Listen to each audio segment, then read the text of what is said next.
Hello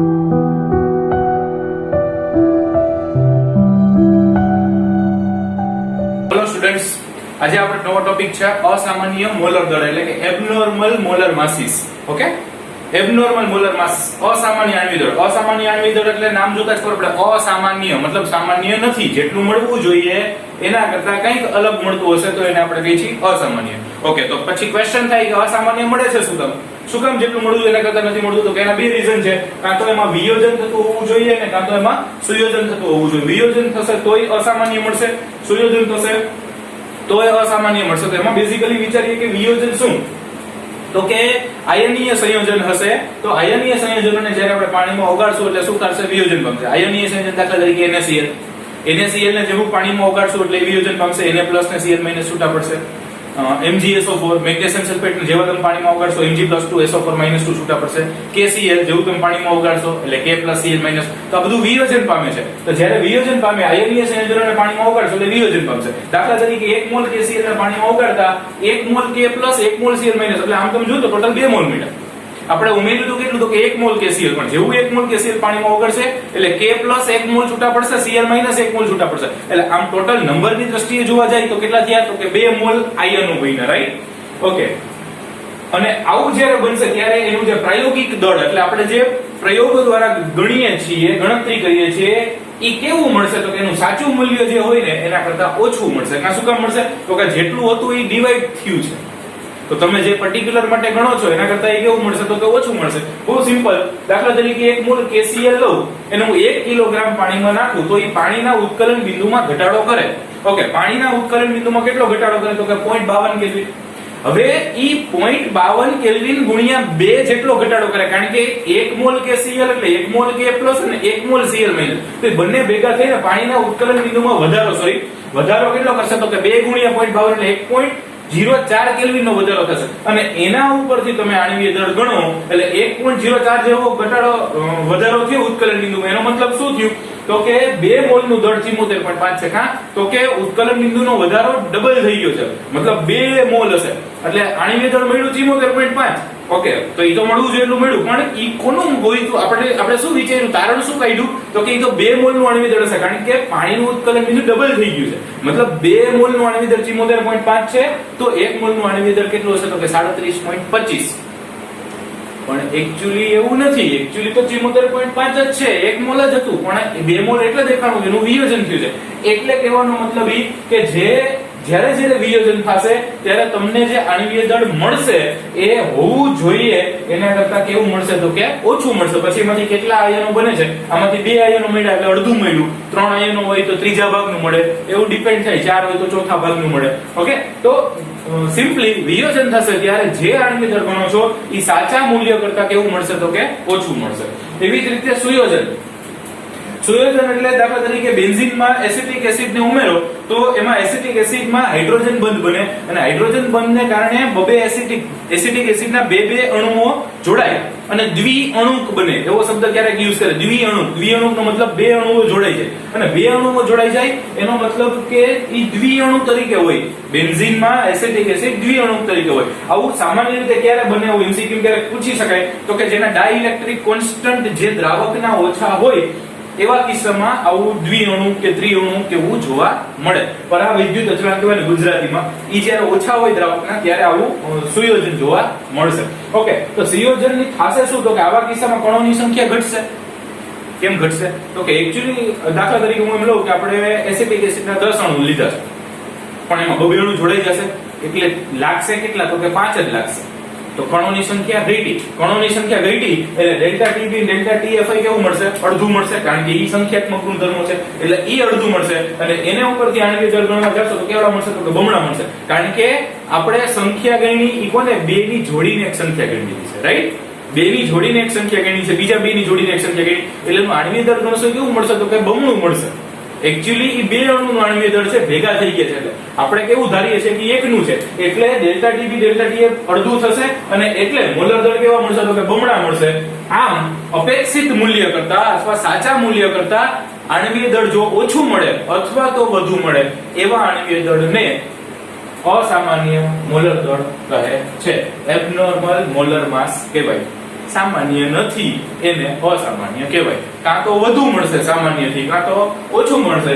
જ્યારે વિયોજન થતું હશે ત્યારે મળવું જોઈએ એના કરતાં ઓછું મળશે, જ્યારે સુયોજન થતું હોય ત્યારે મળવું જોઈએ એના કરતાં વધુ મળશે. રાઈટ. હવે તો પ્રશ્ન થાય કે આગલી ભાઈ આપણે સંખ્યાત્મક ગુણધર્મો વડે કેટલી સરસ થિયરીઓ ગોતી ગયા. મોન્ટ ઓફ અવયવ આપણે બાષ્પ દબાણમાં થતો આંશિક ઘટાડો, ઉત્કલન બિંદુમાં ઉન્નયન, ઠાર બિંદુમાં ઉન્નયન, અભિસરણ દબાણ, એ બધી મસ્ત થિયરી કરી, એના ઉપરથી સૂત્રો દોર્યા, એના પર દાખલા કર્યા, આણ્વિય દળ ગણ્યા. તો એ બધા આણ્વિય દળ શું ખોટા હશે? એમાં સુયોજન વિયોજન નહીં થતું હોય તો હા, એમાં જો સુયોજન વિયોજન થતું હોય તો એના સૂત્રમાં આપણે થોડું નાનકડું કરેક્શન કરવું પડે, અને એ કરેક્શન એટલે વોન્ટ ઓફ અવયવ આઈ. શું કહે છે વોન્ટ ઓફ અવયવ આઈ? એની ફોર્મ્યુલા શું? ડાયરેક્ટ આને ડિરાઇવ નથી કરવાની, અને યાદ રાખવાની છે. વોન્ટ ઓફ અવયવ આઈ શું? તો કે સામાન્ય મોલર દળના છેદમાં અસામાન્ય મોલર દળ. સામાન્ય એટલે જે ઓરિજિનલ હોય ઈ, અને અસામાન્ય એટલે આપણે ગોતીએ છીએ એ. તો એ આપણને આઈ મળી જાય. એમાં ખાસ કરીને વિયોજનનો કિસ્સો હશે તો બહુ ઈઝીલી મળી જશે. દાખલા તરીકે હું આ KCL નું ઉદાહરણ લઉં તો સામાન્ય મોલર દળ કેટલું? 73.5 હોય એનું, અને અસામાન્ય કેટલું મળ્યું આપણે? 37.25. તો 73.5 ના છેદમાં 37.25 મૂકશું એટલે મળશે કેટલું? તો કે 2. કેમ ભાઈ 2 મળ્યું? તો કે KCL માંથી કેટલા i બન્યા હતા? તો કે 2. K પ્લસ ને CL માઈનસ એટલે i 2. એવી જ રીતે i નું બીજું સૂત્ર થાય અવલોકિત સંખ્યાત્મક ગુણધર્મના છેદમાં ગણતરી કરેલ સંખ્યાત્મક ગુણધર્મ. અવલોકિત એટલે જે આપણે અવલોકન કરતા હોઈએ, અને ગણતરી કરેલ એટલે જે હોય. ઓકે, સંખ્યાત્મક ગુણધર્મ છે એટલે આમાંથી 4 સૂત્રો બની શકે. બાષ્પ દબાણમાં સાપેક્ષ ઘટાડો, ઉત્કલન બિંદુમાં ઉન્નયન, ઠાર બિંદુમાં ઉન્નયન, અને અભિસરણ દબાણ. કારણ કે સંખ્યાત્મક ગુણધર્મ શબ્દ વાપરો એટલે ગમે એ સંખ્યાત્મક ગુણધર્મ માટે આ સૂત્ર લાગુ પાડી શકાય. અવલોકિતના છેદમાં ગણતરી કરેલું. રાઈટ. ગણતરી કરેલ એટલે સૈદ્ધાંતિક. ઓકે. અથવા ત્રીજું સૂત્ર છે સુયોજન વિયોજન પછીના કણના મોલની કુલ સંખ્યા. સુયોજન વિયોજન પછીના કણોની મોલની કુલ સંખ્યા છેદમાં સુયોજન વિયોજન પહેલાના કણોના મોલની કુલ સંખ્યા. ઈ જોવા જાવ તો એ આ KCL માટે વિચારો તો સુયોજન વિયોજન પછીના કણોની મોલ કેટલી સંખ્યા મળે? તો કે વિયોજન પછી KCL એટલે 2 મળશે. તો 2 છેદમાં એની પહેલા કેટલા હતા? તો કે KCL 1 જ હતું. તો 2 ના છેદમાં 1 એટલે 2. અહીંયા કેટલું મળ્યું? 2. મતલબ કોઈ પણ ફોર્મ્યુલા મૂકશો તો i ની કિંમત એટલી જ મળશે. ઓકે. સામાન્ય રીતે એવું જો પદાર્થ હોય, એવો અણુ હોય કે જેનું સુયોજન નથી થતું, વિયોજન એઝ ઇટ ઇઝ રહે છે, નથી સુયોજન પામતું, નથી વિયોજન પામતું, તો એના માટે આપણે જે આગળ કરી ગયા એ બધા દાખલાઓ સાચા છે. એ બધા દાખલાઓ માટે આણ્વિય દળ એમ જ ગણાય, કારણ કે એના માટે i નું મૂલ્ય કેટલું થઈ જાય? 1. હવે 1 વડે તમે ગુણો કે ના ગુણો કઈ ફેર પડે નહીં, એટલે એના માટે i 1 થાય ઓલવેઝ. એના માટે વોન્ટ ઓફ અવયવનું મૂલ્ય 1 થાય. જો સુયોજન થતું હોય, અચ્છા, સુયોજન થાય છે તો શું થાય છે? તો કે સુયોજન થાય છે ત્યારે મળવું જોઈએ એના કરતા આણ્વિય દળ કેવું મળે છે? તો કે બમણું મળે છે, વધુ મળે છે. તો એને આપણે શું કરવું પડશે? ઘટાડવું પડશે. અને ઘટાડવા માટે 1 કરતા નાની સંખ્યા વડે ગુણવા પડે, એટલે એનું i નું મૂલ્ય, વોન્ટ ઓફ અવયવનું મૂલ્ય કેવું થશે? 1 કરતા નાનું. વધુ મળે છે એને ઓછા કરવા છે એટલે નાની સંખ્યા વડે ગુણવા પડે, એટલે i less than 1. અને વિયોજન થતું હોય તો મળવું જોઈએ એના કરતા ઓછું મળે છે તો એને 1 કરતા મોટી સંખ્યા વડે ગુણવા પડશે, અને 1 કરતા મોટી સંખ્યા વડે ગુણશો તો એના માટે i કેટલું આવશે? Greater than 1. તો જો સુયોજન કે વિયોજન ના થતું હોય તો વોન્ટ ઓફ અવયવનું મૂલ્ય 1 આવશે. જો સુયોજન થતું હોય તો લેસ ધેન 1 આવશે, અને જો વિયોજન થતું હોય તો ગ્રેટર ધેન 1 આવશે. આમાં ઉદાહરણ દેવું તો KCL. તો KCL માટે તો કે KCL એટલે એનું વિયોજન થશે. વિયોજન થશે કેટલા i નો બનશે? તો કે 2. તો i બરાબર 2. અને આ બહુ ઈઝી છે. દાખલા તરીકે MgSO4. આના માટે i નું મૂલ્ય તો કે i નું મૂલ્ય મતલબ વિયોજન થતું હશે ત્યારે બહુ ઈઝીલી તમે મેળવી શકશો, કોઈ જ પ્રોબ્લેમ નહીં. MgSO4 નું વિયોજન થાય ક્યાં ક્યાં આયનો બનશે? તો કે Mg + 2 ને SO4 - 2 બે આયન બન્યા તો એના માટે i નું મૂલ્ય 2 હશે. NaCl Na પ્લસ ને Cl માઈનસ બે આયનો બન્યા તો i નું મૂલ્ય 2 હશે. KCl K પ્લસ અને Cl માઈનસ બે આયન બન્યા i નું મૂલ્ય 2 હશે. K2SO4 2K પ્લસ અને SO4 - 2 આયનો બન્યા 3 બે K પ્લસ ને SO4 - 2 તો 3 બન્યા છે. તેમાં i નું મૂલ્ય કેટલું છે? 3. તો વિયોજન પામતા હોય ત્યારે બહુ ઈઝીલી તમે ફાઇન્ડ કરી શકશો, પણ જો સુયોજન પામતા હોય તો દરેક માટે તમને ખબર ના હોય કે કેટલા અણુઓ બનશે. એટલે આમાં જો કે આવે છે બહુ ઓછા, પણ મોટા ભાગે એ તમારે યાદ રાખવું પડશે કે બેન્ઝીનમાં જ્યારે તમે ઇથેનોઇક એસિડ નાખો ત્યારે દ્વિઅણુક બનતું હોય છે, યાદ રાખવું પડે. વિયોજન માટે તો તમે એનું સંયોજનનું આણ્વિય સૂત્ર છે એના ઉપરથી તમે બહુ ઈઝીલી ફાઇન્ડ કરી શકશો. ઓકે, તો આપણે મેં કીધું કે દાખલા તરીકે ઇથેનોઇક એસિડ છે તેનામાં i less than 1 હોવું જોઈએ. ઓકે, તો i is equal to 0.5 આવ્યું. એમાં કેમ 0.5 આવ્યું? તો કે બે જોડાણા એટલે અડધું થઈ ગયું. આમાં તો કે બે છૂટા પડ્યું એટલે ડબલ થઈ ગયું એટલે 2. રાઈટ. હવે આપણે જે સૂત્ર આગળ ગોઈતા છે એમાં સુધારો કરીએ તો P10 મતલબ બાષ્પ દબાણમાં તો આંશિક ઘટાડો, તો P10 - P1/P10 is equal to N2/N1. કઈ નથી કરવાનું, N2/N1 ને I વડે ગુણ નાખવાનું. પછી જે સૂત્ર હોય, સુયોજન હોય, વિયોજન, એને એકોર્ડિંગ I નું મૂલ્ય મૂકી દેવાનું, અથવા I નું મૂલ્ય ક્યારેક ગોતવાનું કીધું હોય. ફાઇન. ઉત્કલન બિંદુ નું સૂત્ર હતું ડેલ્ટા ટી બી = kb * m. kb * m ને I વડે ગુણી નાખો એટલે I * kb * m, રાઈટ? એવી જ રીતે ઠાર બિંદુમાં અવનયન તો delta tf = kf * m. kf * m ને I વડે ગુણી નાખો એટલે I * kf * m. એવી જ રીતે છેલ્લું દ્રાવણનું અભિસરણ દબાણ pi = n/v RT. n/v RT ને I વડે ગુણી નાખો, રાઈટ? એટલે આપણને મળી જાય વન ઓફ અવયવનો ઉપયોગ કરી જ્યારે સુયોજન કે વિયોજન થતું હોય ત્યારે આ સુધારો કરવાનો છે. આગલી થિયરી પ્રમાણે દાખલાઓ ગણ્યા છે એમાં સુધારો કરવાનો નથી. ક્લિયર છે? સુયોજન કે વિયોજન પામતા હોય ત્યારે જ I ની કિંમત મૂકવાની છે, દરેક જગ્યાએ I ની કિંમત મૂકવાની થતી નથી. ઓકે, નેક્સ્ટ છે ઉદાહરણ નંબર 12. ઉદાહરણ 12 માં એવું કીધું છે 25 ગ્રામ બેન્ઝીનમાં 2 ગ્રામ બેન્ઝોઇક એસિડ ઓગાળવામાં આવે છે. 25 ગ્રામ બેન્ઝીનમાં 2 ગ્રામ બેન્ઝોઇક એસિડ ઓગાળવામાં આવે તેને ઠાર બિંદુમાં અવનયન થાય છે 1.62 કેલ્વિન નું. ઠાર બિંદુમાં ઘટાડો આટલો થાય છે. બેન્ઝીન માટે Kf ની કિંમત આપી છે 4.9 કેલ્વિન કિલોગ્રામ પ્રતિ મોલ. જો એસિડમાં દ્વિઅણુ બનાવતો હોય તો જો અહીંયા આપણે ગોતવાની જરૂર છે, આપણે કહી દીધું છે દ્વિઅણુ બનાવે છે તો એસિડનું કેટલા ટકા સંયોજન હશે? ઓકે, એસિડનું કેટલા ટકા સંયોજન થશે એવું પૂછ્યું છે. તો સૌથી પહેલા તો આપણે ડેટા બનાવીએ. શું આપ્યું છે તો કે બેન્ઝીન દ્રાવક આપ્યો છે એટલે W1 આપ્યું છે 25 ગ્રામ. બેન્ઝોઇક એસિડ દ્રાવ્ય એટલે W2 આપ્યું છે 2 ગ્રામ. આણ્વીય દળ ગણીએ તો બેન્ઝોઇક એસિડ નો આણ્વીય દળ થશે 122 ગ્રામ પ્રતિ મોલ C6H5COOH નું. ઠાર બિંદુ બનને ડેલ્ટા TF આપ્યું છે 1.62 કેલ્વિન અને KF આપ્યું છે 4.9. ફાઇન. હવે ડેલ્ટા TF વાળું સૂત્ર આમાં મૂકવાનું થાય તો એના ઉપરથી એક આપણને આણ્વીય દળ મળે. તો delta TF = kf * m. m એટલે મોલાલિટી. મોલાલિટી નું સૂત્ર દ્રાવ્યનું વજન છેદમાં અણુભાર ગુણ્યા દ્રાવકનું વજન. ગ્રામમાં મૂક્યું હોય તો ઉપર 1000 થી ગુણી નાખ્યા. બધી કિંમતો છે આમાંથી આપણે આણ્વીય દળ ગણી લઈએ અને આ આણ્વીય દળ ગણશું તો એ આપણને કેવું મળશે? અસામાન્ય આણ્વીય દળ મળશે, કારણ કે અહીંયા દ્વિઅણુ બનાવે છે, સુયોજન થઈ જાય છે એટલે અસામાન્ય મળશે, રાઈટ? તો એના ઉપરથી સાદુરૂપ આપતા આપતા આપણને આણ્વીય દળ કેટલું મળ્યું તો કે 241.98 હોવું જોઈએ. કેટલું? 122. એનો મતલબ અસામાન્ય મળ્યું છે, રાઈટ? હવે આપણે થોડું અહીંયા કોન્સેપ્ટ યુઝ કરવાનું છે ઇક્વિલિબ્રિયમ, સંતુલન ચેપ્ટરનો. ત્યારે એ સંતુલન ચેપ્ટર ભણતી વખતે આપણે કીધું હતું કે આગળ જતા આ ઘણા બધા ચેપ્ટરમાં યુઝફુલ થશે. અહીંયા એમનો યુઝ આવ્યો, રાઈટ? તો બેન્ઝોઇક એસિડ છે એટલે 2 મોલ બેન્ઝોઇક એસિડ અને સામે સંતુલન થાય ત્યારે દ્વિઅણુક બને છે, મતલબ બે અણુ જોડાઈ જાય છે, મતલબ એ ડાયમેરિક ફોર્મમાં બને છે એટલે C6H5COOH ટ્વાઇસ. ઓ દેખાય એક જ ને, જોડાયેલા બે હોય, દેખાય એક જ, જોડાયેલા બે હોય, રાઈટ? હવે ધારો કે વિયોજન અંશ x છે, ધારો કે વિયોજન અંશ x છે એટલે સપોઝ આ 1 હોય તો આ કેટલું હોય તો કે x. ઓકે, તો 1 0. ઓકે, પછી બને છે કેટલાનું વિયોજન થાય તો કે x નું. તો અહીંયા 1 હોય એમાંથી x જાય તો શું વધે તો કે 1 - x એટલે પ્રક્રિયક વધશે 1 - x. નિપજ કેટલી બનશે તો કે x. ઓકે, પણ x ના પાછા કેટલા ભાગ થઈ જાય છે 2 એટલે મોલ કેટલા બનશે તો કે x/2. દાખલા તરીકે હું તમને કહું કે આમાંથી 50 મોલ આમાં બની જતા હોય, આમાંથી 50 ઓછા થઈ જતા હોય તો અહીંયા 50 નહીં બને, કેટલા બનશે? 25 ની જોડી બનશે ને, એટલે 50/2 બનશે.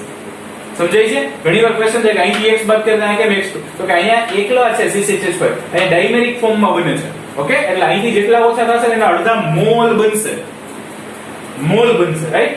તો 1 - x આવી જાય, x/2 આવી જાય તો સંતુલન કુલ સંખ્યા કેટલી થાય તો કે ત્રણેય મતલબ બેયનો ટોટલ મારી દો, મતલબ 1 - x + x/2 will give us 1 - x/2. સંતુલન કુલ મોલની સંખ્યા. હવે યાદ રાખવા જેવી એક બાબત આ છે કે સંતુલન કણોના કુલ મોલની સંખ્યા છે ને એના 1/અવયવ I જેટલી હોય. સંતુલન કણોના કુલ મોલની સંખ્યાના 1/અવયવ I જેટલી હોય એટલે કે કુલ સંખ્યા બરાબર 1/, પણ 1/અવયવ નથી આપણી પાસે, આપ્યો નથી તો આપણે ગોતી લઈએ કે સામાન્ય મોલર દળના છેદમાં અસામાન્ય મોલર દળ એટલે 122 ના છેદમાં 241.98. આમ તમે જોવા જાઓ તો દ્વિઅણુ બનાવે છે, દ્વિઅણુ કહી દીધું I બરાબર કેટલા હોય તો કે 0.5 જ હોય, એપ્રોક્સ કેટલા હોય 0.5. ઓકે, તો 1 - x/2 = સમથિંગ. અથવા માની લો કે એવું ગણતરી બતાવવી પડે તો તમે આ ન કરો અને ડાયરેક્ટ ન્યા I મળી જાય. કયું સૂત્ર મૂકવાનું? હમણાં આપણે છેલ્લે ભણ્યા delta TF = I * KF * m મૂકી દે તો ડાયરેક્ટ I મળી જાય, એ ચાલે, ખોટું ના પડે, રાઈટ? તો 1 - x/2 કુલ મોલ કુલ મોલની સંખ્યા એટલે 1 - x/2 વોન્ટ ઓફ ઓવિયો એટલે 122/241 એટલે એપ્રોક્સ 0.5 એમને સાદુરૂપ આપતા x/2 કેટલું મળ્યું તો કે 0.496 એટલે x કેટલું મળે તો કે 0.992 x શું છે તો કે વિયોજન અંશ છે તો વિયોજનના ટકા કેટલા થાય તો કે ગુણ્યા 100 એટલે percentage x કેટલા થાય તો કે percentage x આવશે 99.2%. એનો મતલબ કે x તો છે સુયોજન અંશ તો સુયોજન કેટલું થયું હોય તો કે 99.2%. તો આપણને એ પૂછ્યું કેટલા ટકા સુયોજન થશે એટલે કે 99.2%. ફાઇન. ફરી એકવાર કહું પહેલા અસામાન્ય આની અંદર ગણ્યું પછી સામાન્ય છેદમાં અસામાન્ય એટલે વોન્ટ ઓફ ઓવિયો i મળ્યો પછી સંતુલનનો ઉપયોગ કર્યો અને આ એક વસ્તુ નવી યાદ રાખવાની છે કે સંતુલન કણોના કુલ મોલની સંખ્યાના વોન્ટ ઓફ ઓવિયો i જેટલી થાય એટલે આવી રીતે પણ i ગોતી શકાય અથવા ડાયરેક્ટ અહીંયા i મૂકી અને મળવો તોય ચાલે પછી આવી રીતે સરખાવવાના છે અને એના ઉપરથી ટકાવારી ગોતવાની છે x ગોતવાના છે રાઈટ. એના પછીનું 13મું ઉદાહરણ 1.06 ગ્રામ પ્રતિ મોલ ઘનતા ધરાવતા કંઈક નવું ઘનતા આપી છે કઈ વાંધો નહીં 1.06 ગ્રામ પ્રતિ મોલ ઘનતા ધરાવતા 0.6 ml એસિટિક એસિડ ને 1 લિટર પાણીમાં ઓગાળવામાં આવ્યો છે. એસિટિક એસિડ છે ને પાણીમાં ઓગાળ્યો છે. ઓકે. ઠાર બિંદુમાં અવનયન 0.0205 અંશ સેલ્સિયસ અવલોકિત કરવામાં આવ્યું છે મતલબ ડેલ્ટા TF.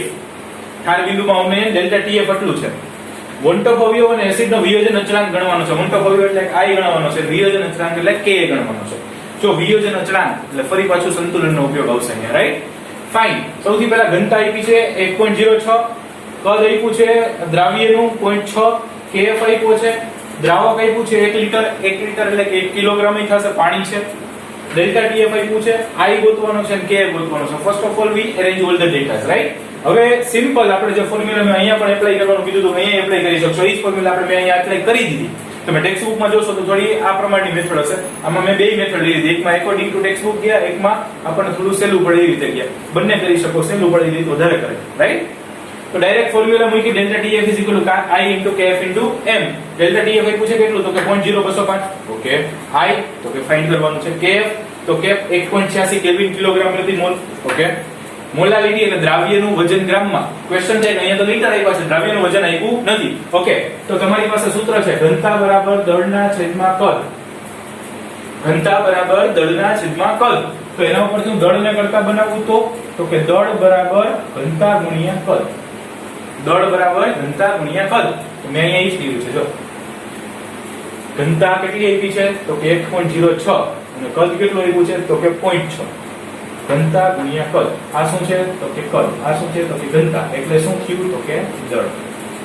ઓકે. મોલાલિટીના સૂત્રમાં દળ મૂકવાનું હતું. દળ છેદમાં આણ્વીય દળ એસિટિક એસિડ નો અણુભાર 60 અને દ્રાવકનું વજન કિલોગ્રામમાં. દ્રાવક 1 લિટર એટલે 1 કિલોગ્રામ. ઓકે. તો 1000 વડે ગુણવું જરૂરી કિલોગ્રામ લીટર. એનું સાદું રૂપ આપતા i મળશે 1.039 એટલે એપ્રોક્સ 1.04. તમે ઓલી રીતે સાદું રૂપ આપશો તો 1.041 આવશે. પ્લસ ઓફ એમ કરતો. ઓકે. હવે બેઝિકલી આગળ જઈએ પહેલા એક એસિટિક એસિડના મોલ ગણી લઈએ. આ મોલાલિટી એટલે મોલ જ છે ને આમ જો. મોલ પ્રતિ લિટર 1 લિટર છે. મોલ પ્રતિ કિલોગ્રામ 1 કિલોગ્રામ છે. એટલે 0.6 1.0 છે 60 એટલે એના મોલ આવે છે 0.0106. એ આગળ જતા હમણાં મોલનો ઉપયોગ આવશે ત્યારે પાછું કહું. ઓકે. હવે અહીંયા એસિટિક એસિડને પાણીમાં નાખ્યું છે એટલે આપણે વિયોજન કરાવવાનું છે. ઓકે. વિયોજન અચળાંક ગણવાનો છે. તો એસિટિક એસિડ એનું વિયોજન થાય એટલે એસિટેટ આયન CH3COO- અને H+ આપણે પ્યોર સંતુલનની મેથડ થઈ જાય. સપોઝ 1 મોલ છે તો અહીંયા 0 છે 0 છે શરૂઆતના મોલની સંખ્યા અથવા શરૂઆતની સાંદ્રતા. ધારો કે x જેટલું વિયોજન થાય છે તો આ x બને છે આ x બને છે તો અહીંયા કેટલું હોય તો કે 1 - x. Very good. તો સંતુલનના કુલ મોલ કેટલા થાય તો કે બધાને ટોટલ મળી ગયું 1 - x + x + x એટલે ટોટલ થશે 1 + x. હમણાં આપણે કીધું સંતુલનના કુલ મોલની સંખ્યા એટલે વોન્ટ ઓફ ઓવિયો i જેટલી થાય તો સંતુલનના કુલ મોલ બરાબર i આપણે ઓલરેડી કીધું હતું 1.04 અને કુલ મોલ કીધા છે 1 + x. તેથી 1 + x બરાબર 1.04. તેથી x મળ્યા આપણને 0.04 x મળી ગયા છે. ઓકે. x મળી ગયા તો કે વિયોજન અંશ જ ગોતવાનો છે પણ ઈ ફાઇન x મળ્યો છે. હજી ઈ એને ઇન્ટુ c નથી મળ્યો. આલ્ફા મળ્યો. આલ્ફા ઇન્ટુ c નથી મળ્યો. સમજાય છે? કારણ કે આપણે તો સાંદ્રતા અલગ આપી છે. 1 મોલર નથી નકર ચાલે. ઓકે. તો સંતુલન CH3COO- ની સાંદ્રતા અથવા અને H+ છે બે હરખી થાય. કેટલી થશે તો કે એની સાંદ્રતા n * x થશે. n એટલે મોલની સંખ્યા 0.0106 * 0.04. 0.04 અહીંયા મળ્યું છે x. ટૂંકમાં CX alpha C 1 minus alpha C, તો એને લીધે આપણે એની મોલારિટી સાથે ગણ્યા એટલે આપણે 0.0106 ગણ્યા. ઓકે, તો n * 0.04 એટલે કે 0.0106 અને 0.04. ઓકે, આ છે ઈ n ની કિંમત છે, આ છે ઈ x ની કિંમત છે, એટલે બંનેની સાંદ્રતા મળી. પછી એસિડિક એસિડ ની તો કેમાં 1 માઇનસ x કરી નાખો, બાદ કરી નાખો એટલે 0.0106 n * 1 માઇનસ x એટલે 0.0106 એટલે n n * 1 માઇનસ x એટલે 0.04. ઓકે, હવે આના માટે સંતુલન અચળાંકનું સૂત્ર અથવા વિયોજન અચળાંકનું સૂત્ર શું? તો કે Ka બરાબર નિપોજનની સાંદ્રતાનો ગુણાકાર છેદમાં પ્રક્રિયકની સાંદ્રતા. તો નિપોજન એટલે Ka બરાબર CH3COO માઈનસ ની મોલર સાંદ્રતા ગુણાકારમાં H પ્લસ ની મોલર સાંદ્રતા છેદમાં CH3COO H ની મોલર સાંદ્રતા. ત્રણની કિંમતો આપણે ઉપર ગોઈતી છે, મૂકી દો, સાદુરૂપ આપો, જવાબ આવશે 1.86 × 10⁵ તો અહીંયા તમે જોઈ શકો ઉદાહરણ 12 ઉદાહરણ 13 બંનેમાં સંતુલનનો ઉપયોગ આવે છે. આના માટે એટલે જ સંતુલન ભણાવજો કે કીધું હતું કે ઘણા બધા ચેપ્ટર્સમાં યુઝ આવશે. ફાઇન, સ્ક્રીનશોટ લેજો. આજે આપણે ઓલમોસ્ટ સોલ્યુશન ચેપ્ટર જે છે એ પૂરું કર્યું છે. બધી જ થિયરી, સ્વાધ્યાયના બધા દાખલાઓ બધું જ કમ્પ્લીટ થઈ ગયું છે. અહીંયા આપણે જે આજે ડિસ્કશન કરવાના છીએ એ એક બે સૂત્રો જે બાકી છે, મતલબ આઉટ ઓફ ટેક્સ્ટ બુકના, એની ચર્ચા કરશું અને એક પર્ટિક્યુલર ટાઈપના MCQ પૂછાય છે એ કઈ રીતે સોલ્વ કરવા એની અત્યારે આપણે ચર્ચા કરવાના છીએ. સૌથી પહેલી વસ્તુ એ કે આ ચેપ્ટર તૈયાર કર્યું છે તો એને આની પહેલાના વિડીયોમાં મેં એકવાર ટોક કરી હતી કે ભાઈ એને તમે દરેક વિડીયોને વ્યવસ્થિત જુઓ, એ ટેક્સ્ટ બુકમાંથી તૈયાર કરો, એને જાતે લખીને થિયરી આખી લખી નાખો, કારણ કે આપણે ડિસ્ક્રિપ્ટિવ પેપર 50 માર્ક્સનું આવવાનું છે. દાખલાઓ છે તે ખાલી જોઈ ન જાઓ, એ મોઢે ગણો, એકવાર ગણો, બે વાર ગણો, એટલે ખાસ તૈયારી છે એ સારી રીતે કરજો. સ્કૂલે આવો કે ના આવો પણ આપણે જે કરીએ છીએ અત્યારે એ એક્ઝેક્ટલી એ જ પ્રકારનું વર્ક થાય છે. એટલે થિયરી પણ લખીને બાકી કરવાની ટેવ પાડજો, દાખલાઓ પણ ગણીને કરજો, ખાલી વિડીયો જોઈને મૂકી ના દેતા. અને આ ચેપ્ટરમાં સૌથી વધુ અગત્યની વસ્તુ હોય ને તો એ છે સૂત્રો, ફોર્મ્યુલાસ. પછી આગળ સાંદ્રતાવાળા દ્રાવણો હોય, પછી એમાં ખાલી એને પૂછવાની મેથડ બદલાઈ ગઈ, સૂત્ર કોઈથી ના બદલે. ઓકે, એટલે ઈ અગત્યનું છે. પછી હેનરીનો નિયમ હોય કે રાઉલ્ટનો નિયમ હોય, બાષ્પ દબાણમાં થતો સાપેક્ષ ઘટાડો, ઉત્કલન બિંદુ ઉન્નયન, ઠાર બિંદુ અવનયન કે અભિસરણ દબાણ કે મંતવ્ય, બધામાં સૂત્રો અગત્યના છે. જો ઇવન થિયરી માટે પણ અગત્યના છે, દાખલાઓ ગણવા માટે તો અગત્યના જ છે થિયરી, કારણ કે તમને આજે ખબર છે કે મારે કયું સૂત્ર સાબિત કરવું છે તો એ થિયરી કરવી ઈઝી પડશે. બરાબર, તમને એ જ ખબર નથી મારે શું સાબિત કરવું છે તે થિયરી શું લખશો. એટલે થિયરી માટે પણ, કારણ કે મોટાભાગની થિયરી છે આપણે સાબિતીનું સૂત્ર કરવાનું છે, એનો મતલબ કે થિયરી માટે પણ સૂત્રો અગત્યના છે, દાખલાઓ માટે પણ છે અને MCQ માટે પણ છે.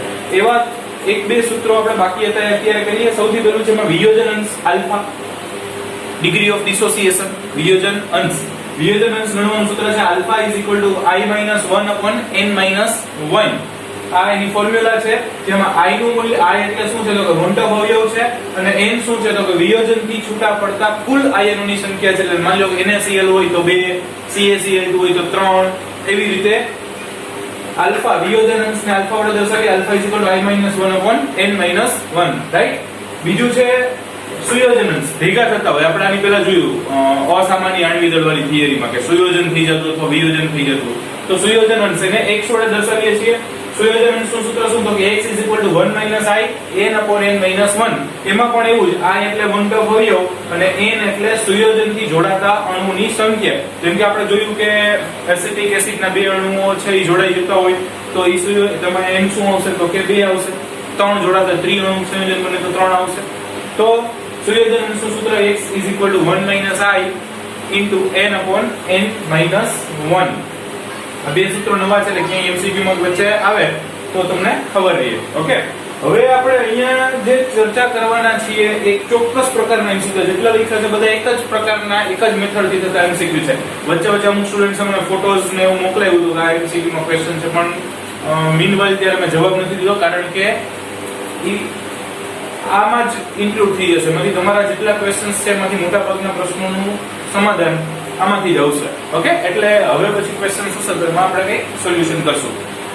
સૌથી પહેલી વસ્તુ કે આ પ્રકારના જેટલા MCQ, ઉત્કલન બિંદુ સૌથી વધુ કોનું છે, ઠાર બિંદુ સૌથી વધુ કોનું છે, અભિસરણ દબાણ સૌથી વધુ કોનું છે, બાષ્પ દબાણ સૌથી ઓછું કોનું છે, ઉત્કલન બિંદુ સૌથી વધુ કોનું છે, ઠાર બિંદુ સૌથી ઓછું કોનું છે, બાષ્પ દબાણ સૌથી ઓછું કોનું છે, નીચે ઓપ્શનમાં 4 દ્રાવણો આપ્યા હશે અને આવું કંઈક પૂછ્યું હશે, મતલબ તમારે 4 માં કમ્પેરિઝન કરવાની છે, વધુ પૂછ્યું છે કે ઓછું પૂછ્યું છે, બાષ્પ દબાણ પૂછ્યું છે, ક્ષાર બિંદુ પૂછ્યું છે, ઉત્કલન બિંદુ છે, અભિસરણ દબાણ છે, એ બધાની મેથડ એક જ.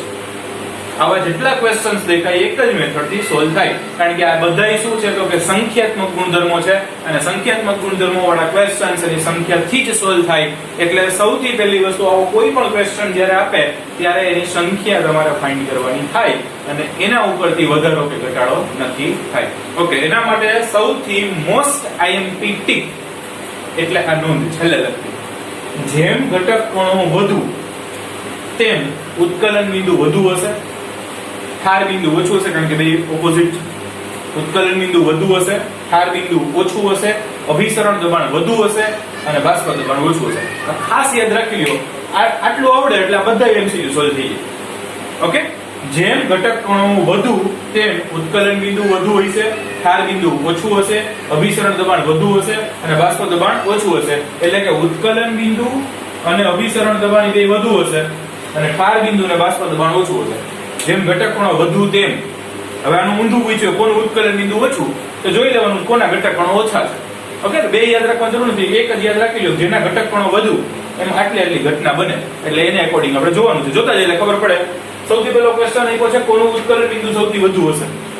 ઓકે, કોનું ઉત્કલન બિંદુ સૌથી વધુ હશે, તો ઉત્કલન બિંદુ વધુ માટે શું જોઈએ તો કે ઘટક કણો જોવાના છે, ઘટક કણોની સંખ્યા જોઈએ. ઓકે, ઓપ્શન આપ્યા છે 0.1 molar CaCl2 calcium chloride, 0.1 molar AlCl3 એટલે એલ્યુમિનિયમ ક્લોરાઇડ, 0.1 મોલર C6H12O6 અને 0.1 મોલર Na2SO4 ચાર આપ્યા છે. હવે આવા પ્રકારના પ્રશ્નોમાં શું, જો આ તો બહુ ઠીક છે, ચલો આપણને આવડી ગયું, બહુ કોમન છે. હવે એમાં ક્યાં આ લોકો મસ્ત થોડા ચેન્જીસ કરે તો કે જો અહીંયા પહેલા હવે જોવાનું બધા દ્રાવણોની સાંદ્રતા સરખી છે. ઘણી બધી વખત શું કરે, બધા દ્રાવણોની સાંદ્રતા બદલાઈ નાખે, તો પછી ખાલી ઘટક, દાખલા તરીકે અહીંયા જુઓ બધાની અલગ અલગ આવી છે, બરાબર, એટલે ખાસ જોવું પડશે, રાઈટ. ઓકે, તો કોનું ઉત્કલન બિંદુ સૌથી વધારે, તો સાંદ્રતા તો બધાની સરખી છે એટલે એમાં ક્યાંય જોવા જવાનું થતું જ નથી, ડાયરેક્ટ જોઈ લેવાનું. એ CaCl2 તો I બરાબર કેટલા આવશે તો કે 3, AlCl3 તો I બરાબર 4, મતલબ કેટલા આયનો બને તો કે 4 બને, એક Al+3 અને 3 Cl-. આમાં તો કે વિયોજન ન થાય, I બરાબર 1 થશે અને Na2SO4 એટલે I બરાબર 3 થશે. એમાં સૌથી વધારે આયનોની સંખ્યા શેમાં થઈ તો કે સૌથી વધારે આયનોની સંખ્યા થઈ 4, એટલે જવાબ આવશે B. સમજાય છે? આ કેમ CaCl2 માં 3 તો કે Ca+2 અને 2 Cl- એટલે 3, Al+3 3 Cl-. આ છે C6H12O6 એટલે ગ્લુકોઝ છે, વિયોજન ન થાય, અને Na2SO4 છે એટલે Na2 Na+ અને SO4 -2, રાઈટ. કોનું ક્ષાર બિંદુ સૌથી વધુ હશે? ઓકે, ક્ષાર બિંદુ કોનું સૌથી વધુ હશે તો એના માટે 1 molar urea, 1 molar aluminium sulphate, 1 molar barium chloride અને 1 મોલર સોડિયમ ક્લોરાઇડ, આવું કંઈક આપ્યું છે. ક્ષાર બિંદુ સૌથી વધુ હશે. ઓકે, ક્ષાર બિંદુ સૌથી ઓછું કોનું તો કે જેના કણો વધુ હોય એનું ઓછું. તો આપણે અહીંયા ઓછું પૂછ્યું, વધુ પૂછ્યું છે, સોરી. જેમ કણ વધુ એમ ક્ષાર બિંદુ ઓછું, તો ક્ષાર બિંદુ વધુ ક્યારે જેમ કણો ઓછા તેમ. ઓકે, કોણ હવે અહીંયા તમે જો બધાની સાંદ્રતા તો સરખી જ આપી છે, 1 molar 1 molar 1 molar 1 molar, right. હવે તો કે યુરિયા આપ્યું છે, એલ્યુમિનિયમ સલ્ફેટ, બેરિયમ ક્લોરાઇડ અને સોડિયમ ક્લોરાઇડ, એમને જોઈને ખબર પડી જાય કે યુરિયા છે ને ઈ વિયોજન કે સુયોજન ન પામે એટલે એમાં I બરાબર 1 હશે. ઓકે, આપણે શું જોવાનું છે, જેમ કણો ઓછા ક્ષાર બિંદુ વધુ લેવું છે તો કણ ઓછા લેવાના છે, તો આમાં તો I બરાબર 1 થશે. પછી આ બધાય તો આયનીય સંયોજનો છે એટલે એમાં I ની સંખ્યા 2 કે તેથી વધુ જ થાય, કારણ કે છૂટા પડે તો મિનિમમ 2 તો છૂટા પડશે, તો જવાબ આવશે A. એની જે ડિટેલમાં જવું જોઈએ, યુરિયા એટલે Na2CO Na2 ન થાય એટલે I બરાબર 1, એલ્યુમિનિયમ સલ્ફેટ એટલે Al2SO4 thrice, એલ્યુમિનિયમ સલ્ફેટ એટલે Al2SO4 thrice, એટલે એમાં આયનોની સંખ્યા થશે 5, 2Al+3 3 SO4 -2, બેરિયમ ક્લોરાઇડ એટલે BaCl2, એમાં આયનોની સંખ્યા થશે 3, સોડિયમ ક્લોરાઇડ એટલે NaCl, એમાં આયનોની સંખ્યા થશે 2, તો આમાં થઈ 5, આમાં થઈ 3, આમાં થઈ 2, તો સૌથી ઓછા આયનો છે એમાં તો કે આમાં, તો એનું ક્ષાર બિંદુ સૌથી વધારે. સમજાય છે? રાઈટ. એના પછી છે કોનું અભિસરણ દબાણ સૌથી વધુ કોનું અભિસરણ દબાણ સૌથી વધુ. એમાં પણ સેમ પેટર્ન વાળા ક્વેશ્ચન છે 1 મોલર 1 મોલર 1 મોલર 1 મોલર બરાબર. સાંદ્રતા બધાની સરખી છે એટલે ખાલી આપણે સંયોજનો જોવાના છે. ઓકે, અભિસરણ દબાણ માટે તો કે જેમ કણો વધુ તેમ અભિસરણ દબાણ વધુ, કણો વધુ તેમ અભિસરણ દબાણ વધુ જ પૂછ્યું છે. તો જેમાં કણ વધારે હશે એનું અભિસરણ દબાણ વધારે થશે. C12H22 O11 સુક્રોઝ એટલે કે ખાંડ આપ્યું છે. વિયોજન સુયોજન ન પામે એટલે I ની કિંમત અથવા ઘટક કણોની સંખ્યા 1, K3PO4 ઘટક કણોની સંખ્યા 4 કારણ કે 3K+ અને PO4 - 3. જો આ ખાસ આવડવું જોઈએ આયનો બનાવવા માટે, તો જ આ પ્રશ્ન સોલ્વ થશે. અને એના માટે તમને આગળ આપણે તમે ભણી ગયા એમ આયન્સ ક્યાં બનશે, સંયોજન છૂટું પડે તેમાંથી કેટલા આયનો બને એ આવડવું જોઈએ. તો આમાંથી બને 3K+ એટલે 3K+ આયનો ને એક ફોસ્ફેટ આયન એટલે ટોટલ 4 બને. આનું થાય તો કે 3 ને 2 5 બનશે. 3 Ca+2 અને 2 ફોસ્ફેટ આયન એટલે 3 ને 2 5 અને MgCl2 એટલે મેગ્નેશિયમ ક્લોરાઇડ 2 ને 1 3 એટલે એમાં આયનો બનશે 3. તો સૌથી વધારે શેમાં છે તો કે આમાં 5, તો એ જવાબ આવે C. Getting me or not? આ સૌથી વધારે અગત્યનું છે, એ આવડશે તો આગળ આવડશે, રાઈટ? એના પછી કોનું બાષ્પ દબાણ સૌથી ઓછું છે એવું પૂછ્યું હોય. કોનું બાષ્પ દબાણ સૌથી ઓછું છે? 4 આઈટમ આપી છે. 1 molar Na3PO4, 1 molar KCl, 1 molar BaNO3 twice અને 1 મોલર ગ્લુકોઝ. ઓકે, આમાં પણ બધાની સાંદ્રતા સરખી છે એટલે સાંદ્રતાની કોઈ ચર્ચા કરવાની થતી નથી. ઓકે, બાષ્પ દબાણ સૌથી ઓછું છે. જેમ કણ વધુ એમ બાષ્પ દબાણ ઓછું. આપણને ઓછું જ પૂછ્યું છે એટલે જેમાં કણો વધુ હશે એનું બાષ્પ દબાણ ઓછું છે. કણોની સંખ્યા ગણી નાખો. આમાં કેટલા બનશે આયનો? તો કે 3 ને 4 આયનો બનશે. 3 Na+ ને 1 ફોસ્ફેટ આયન એટલે 4. આમાં આયનો બનશે કેટલા? તો કે 2, 1K+ ને 1 Cl-. આમાં કેટલા બનશે? તો કે 2 ને 1 3, 1 Ba+2 અને 2 NO3-. આમાં કેટલા બનશે? તો કે 1. શેમાં સૌથી વધારે છે? તો કે 4 એટલે આ જવાબ,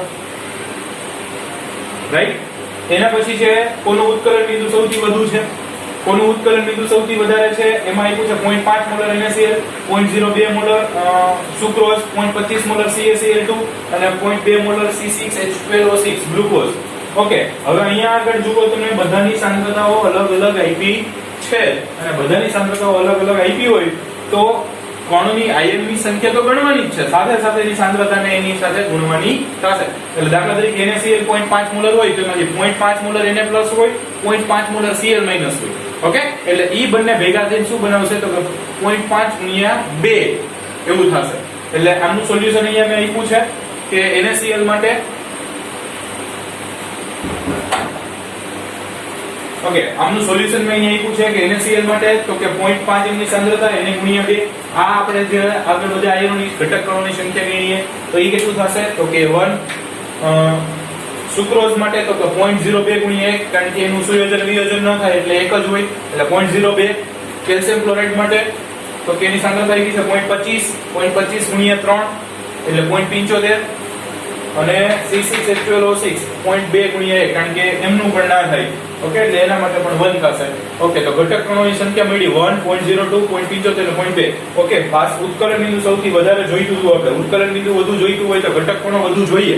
તો શેમાં ઘટક કણો વધુ મળ્યા? તો કે પહેલામાં. એટલે આનો જવાબ આવશે A. રાઈટ? જ્યારે અલગ સાંદ્રતા લીધી હોય ત્યારે ઘટક કણો ગુણ્યા સાંદ્રતા કરવાની રહેશે. ઓકે, આયનોની સંખ્યા ગુણ્યા સાંદ્રતા, સોરી. પછી ઠાર બિંદુ સૌથી ઓછું છે એવું પૂછ્યું છે. ઠાર બિંદુ સૌથી ઓછું છે એમાં 0.22 molar AlCl3, 0.34 molar BaCl2, 0.21 molar Al2SO4 thrice અને 1.2 મોલર NH2CO NH2.